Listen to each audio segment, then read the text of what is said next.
Ayurveda means the science of aliveness. Ayur means aliveness, being alive, to bringing vitality to life, not to be inviting diseases and then trying to banish them from the system. So Ayurveda, what it means is, after all, this body is an accumulation of this planet. It's a piece of this planet. But how you gather it makes all the difference. Everything on the planet, everything that grows upon the planet is just the same soil. But different things that have come out of the planet have different kinds of impacts on the life that is here. When you call someone a goat, that means he's unintelligent. At least in India, it's a term used. He's like a goat, means he lacks intelligence. When you're in dim company, you call them goats. But the goat knows what to eat, what not to eat.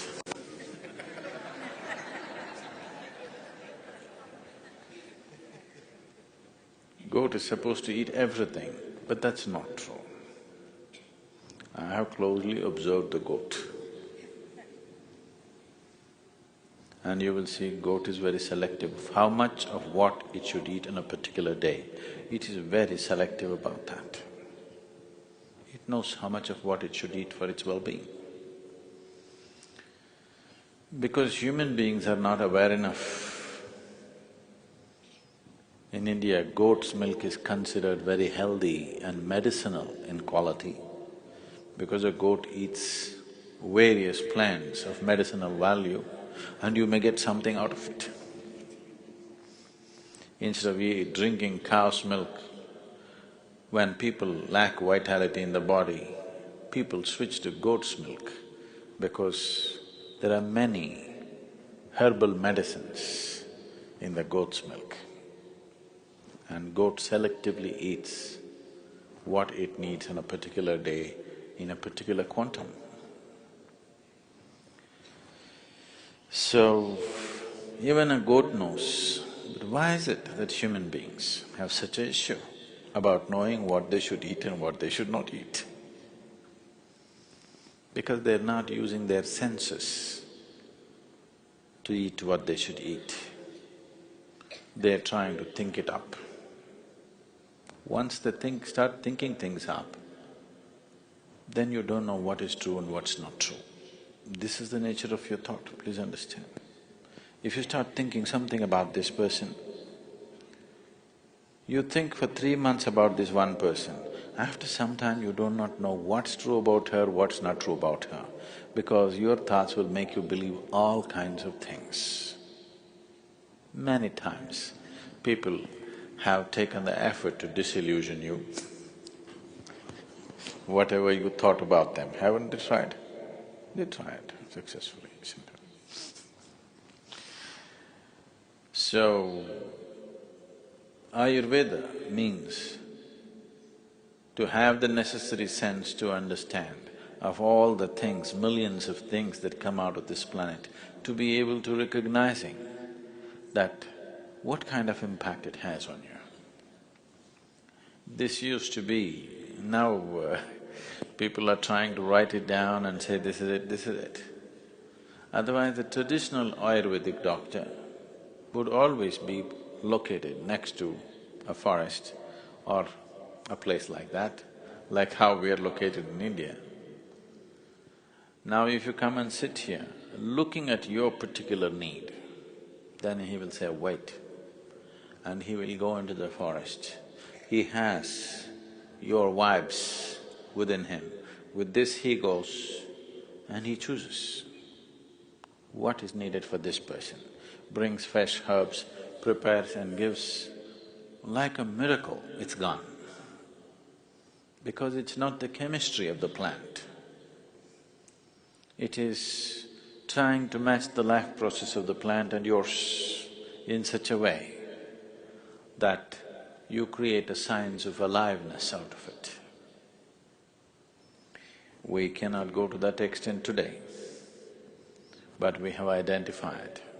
We still manage to do that in the rejuvenation center to some extent, but with the bottles being exported to America, we cannot do that. So we have identified those things which will cause aliveness to you.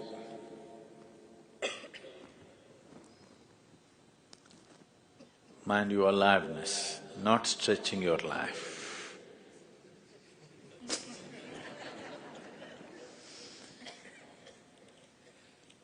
If you do things to just stretch your life, it will be a torturous life.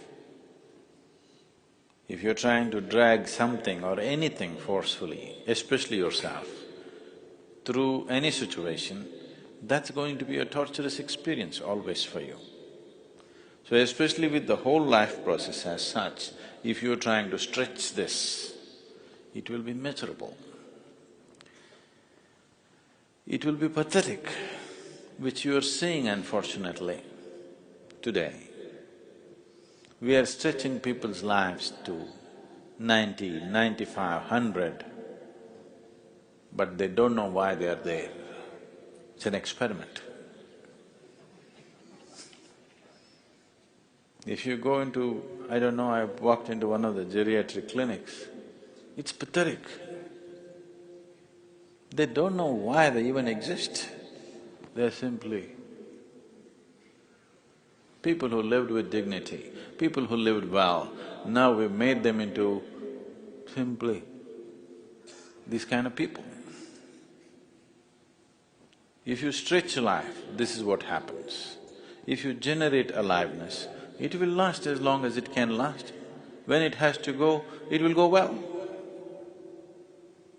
Stretching life makes a human being lose all his dignity, all his humanity, everything that he ever valued in his life, everything he will lose towards the end of his life. Have you seen this happening, unfortunately?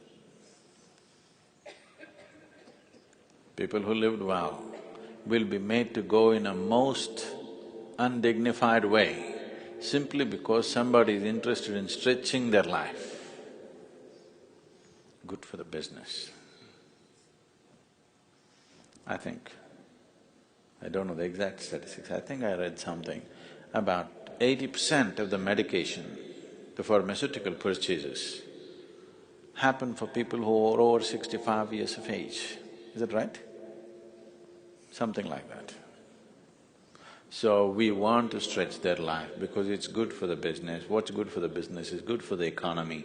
What's good for the economy is good for the ruling party, and so many benefits are there. Except the value of human life, everything else is good. So Ayurveda is not about stretching your life, it is a science of aliveness. This is a chemical soup. Only when the soup is like that, tastes good. A little more of this, little more of that, it's no good. So, Ayurveda is that to just to get this chemical soup right so that it throbs, it pulsates with life, not about stretching life. So these are not really medicines, these are all things. If people who are cooking were aware, as they used to be, it was very common. If when my mother was around, if the children, one or two of them are running temperature or somebody's having a stomachache, somebody's having something, means she knows what to cook today. Now, today's mothers, they can only run to the doctor. They have no clue what to cook today. They'll do an MRI, stomachache, MRI.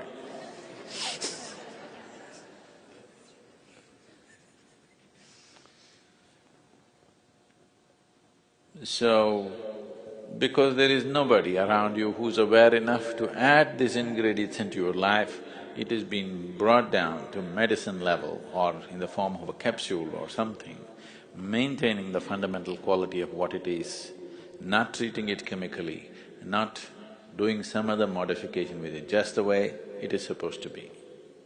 It's a natural product as it is, just making sure it's preserved because of desiccation and those kind of processes, but not really any kind of additive. Now, because nobody is adding the right ingredients to your soup on a daily basis, you pop it yourself. These are not medicines. Medicines will come later. These are not necessarily for the sick, these are for those who want to be alive. These are not even supplements. This should have been part of your eating. If you were a goat, you would have chosen which of the 5 you should eat today and how much. Because you are not one, it is coming in the bottle.